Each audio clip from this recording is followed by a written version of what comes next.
Dans de nombreuses traditions spirituelles, le concept de l'élu apparaît souvent comme une personne choisie par des forces divines ou cosmiques, pour accomplir un dessein significatif. Ce concept peut laisser penser que de telles personnes devraient être intrinsèquement sociales et largement connectées. Cependant, il existe une raison convaincante pour laquelle les élus pourraient être dépeints comme ayant besoin de maintenir leur distance par rapport au grand groupe de personnes. Explorer cela peut nous offrir une compréhension plus profonde de la nature des voies spirituelles et des responsabilités qui accompagnent de tels rôles. Les élus, en raison de leur sensibilité accrue et de la nature vitale de leurs tâches spirituelles, trouvent souvent crucial de protéger leur énergie. Ils sont parfaitement conscients des énergies qui les entourent, qui peuvent varier de très positives à intensément négatives. La présence d'énergie négative en particulier peut être préjudiciable, perturbant leur équilibre émotionnel et spirituel et entravant potentiellement leur travail spirituel. Pour se protéger, les élus peuvent choisir d'éviter les grands rassemblements ou les lieux bondés, où le mélange d'énergie est imprévisible et souvent plus difficile à gérer. De tels contextes peuvent submerger leur sens et drainer leur énergie, les laissant épuisés. En limitant leur exposition à de grands environnements énergétiques divers, les élus peuvent maintenir leur niveau d'énergie et se concentrer plus efficacement sur leurs pratiques spirituelles. Ce besoin de protection énergétique ne concerne pas seulement le confort personnel. Il s'agit d'une approche stratégique pour s'assurer qu'ils demeurent efficaces et fidèles à leur voie spirituelle. En gérant leurs environnements et en choisissant judicieusement leurs interactions, les élus peuvent créer un espace plus contrôlé et favorable, qui leur permet de s'épanouir spirituellement.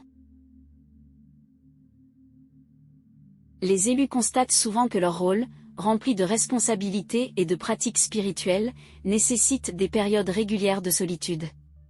Ce temps seul est crucial, car il leur fournit un sanctuaire où ils peuvent se ressourcer, contempler profondément, et nouer une connexion plus forte avec leur cheminement spirituel. En solitude, ils sont libres du bruit et des distractions de la vie quotidienne, ce qui leur permet de se concentrer sur des pratiques essentielles telles que la méditation, la prière et d'autres disciplines spirituelles. Ces pratiques ne sont pas simplement des moyens de routine.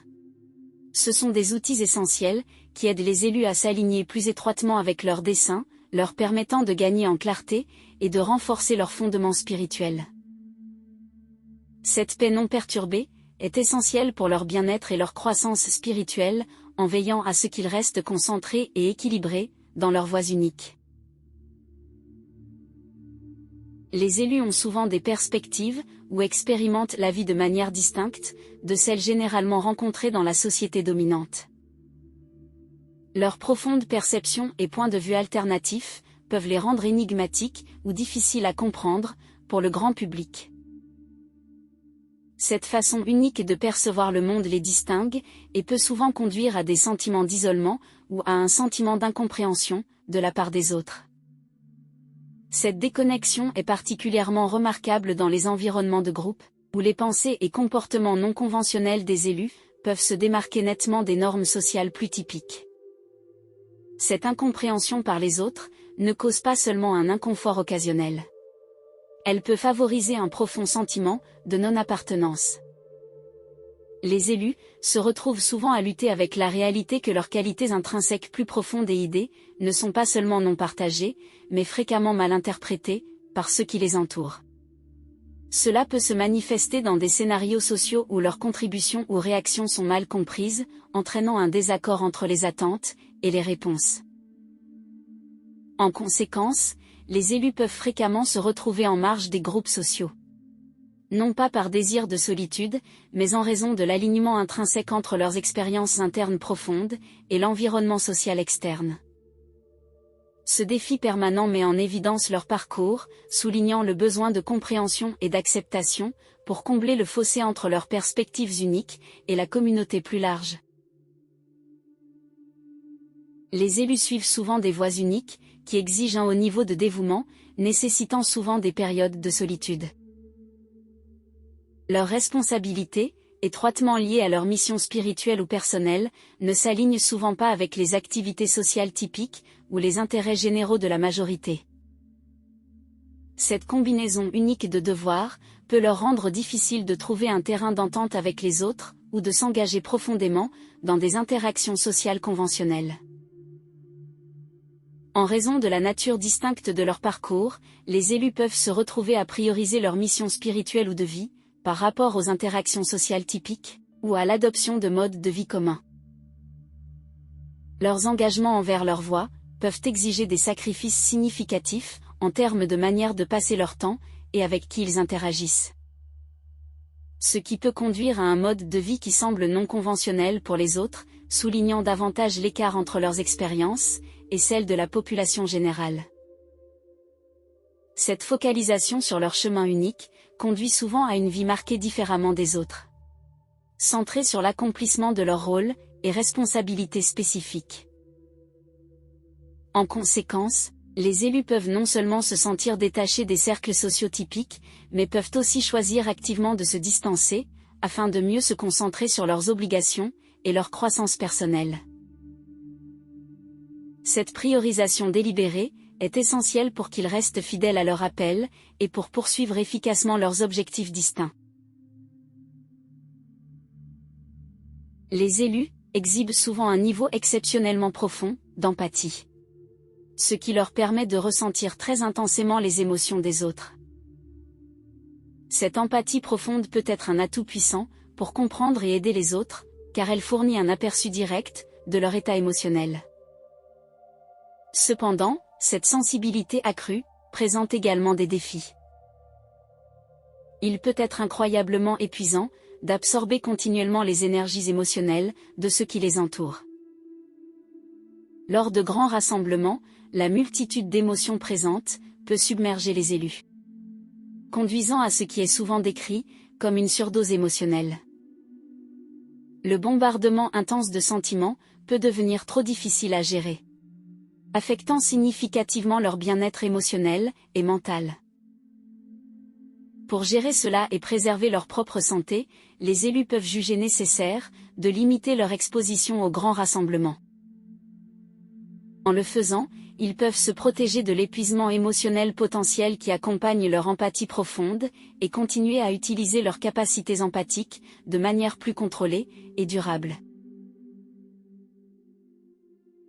Dans de nombreux enseignements spirituels, il y a une forte insistance sur l'importance de transcender les désirs matériels, pour se concentrer sur la croissance spirituelle.